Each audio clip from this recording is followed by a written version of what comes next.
Well, a very good morning from Rhodes here in Greece. Sun's shining.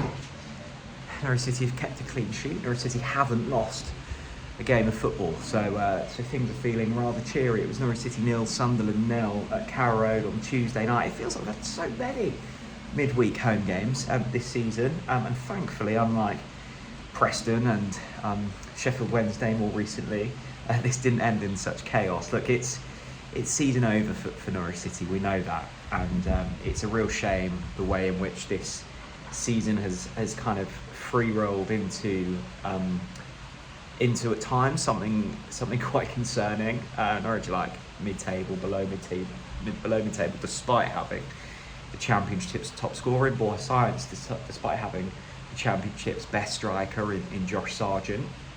And it feels like there's been no real kind of consistency or flow to this season whatsoever. When we've had injuries back, someone's been suspended. When the suspensions are over, we've had injuries, and it's been like that all season. The latest of the injuries are Lucien Mahavo and Dobbin, and that list goes on.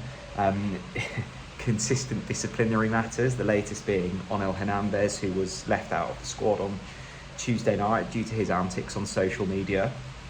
I feel like I want to quickly touch on Onel Hernandez. He is a player who is one of our longest servants at the moment, and undoubtedly loves the football club, undoubtedly loves the city. He quite literally has a tattoo of the club's logo on his body.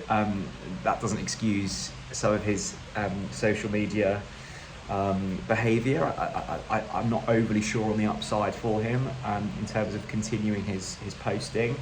I've seen a few bits about him liking certain posts about maybe a change of manager is required. I think it's probably not worth reading too much into that, as he likes basically every comment on his stuff, but it doesn't excuse the fact that some of his stuff has been unnecessary. And I think when you're trying to create a culture and you're trying to rally a group of people and get everyone moving in the right direction, that kind of behaviour doesn't really help. So no qualms really from my side in terms of the way that Johannes has dealt with that, and I think actually dealt with most of the disciplinary matters this season, whether it's Jose Cordoba arriving late, or whether it's Shane Duffy arriving late, or whether it's Onel Hernandez's social media antics. I think he's dealt with all of that quite well, and whatever you think of Johannes, he's had a lot thrown at him this season.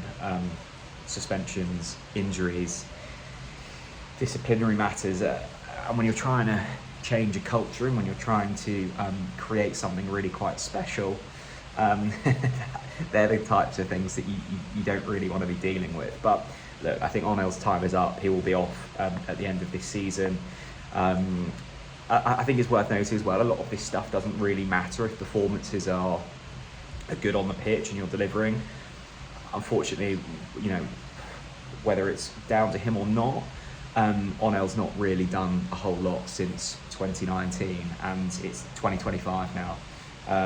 So when you're creating issues and you're not delivering on the pitch, that's a cause for concern. Look, at the moment, Onel's the absolute least of our worries. I still love him to bits. I think he's a great person. I think he loves the club. I think we need more 2019 Onel Hernandez's sort of cultural architect around the club next season. But at the moment, he's not the man for us. I think for both parties, I think it's probably best that we move on. In terms of the future, I'm constantly in between thinking, oh my goodness, we've got something really special for next season. When I look at Oscar Schwartau and Ante Cianats and more recently Jacob Wright, and then thinking, oh my goodness, we're going to lose Sargent and Sainz, and probably Marcelino Nunes, and there's a complete rebuild needed. Performances like last night give me hope.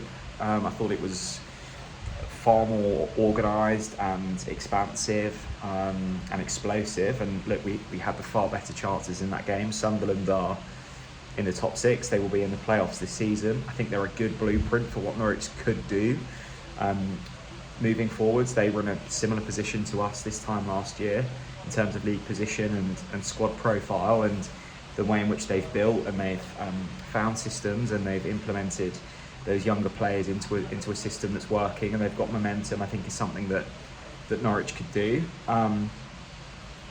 Look, at the end of the day, Norwich need results from here on in to the end of the season for this project to be truly believed in. It's been a really odd season. I've constantly bounced between the opinion that we'll finish top 6 and then really concerned for what the future looks like. I'm still very much behind Johannes. I'm still very much behind Ben Napper.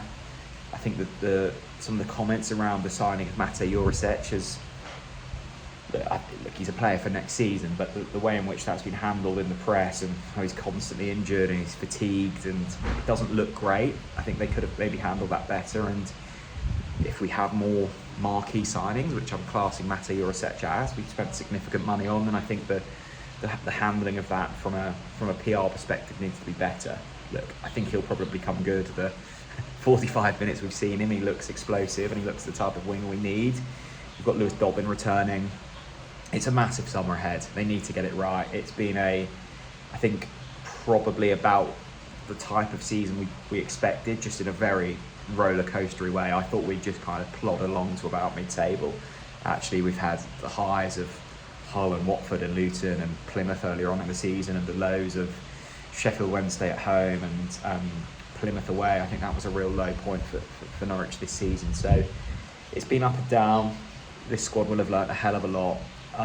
This manager will have learnt a hell of a lot. I suspect he's very ready for a couple of weeks off in the summer to regroup.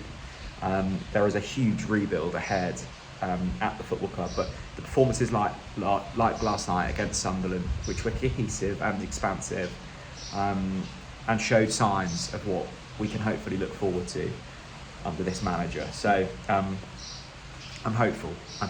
It's look, Sarr should have scored, Science should have scored, Slimane should have scored.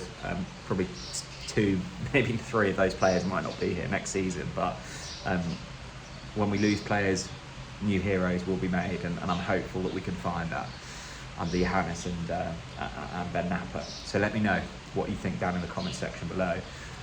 I'm off to have a coffee and take in some sun. Happy days. Thanks for watching, everyone. Bye-bye.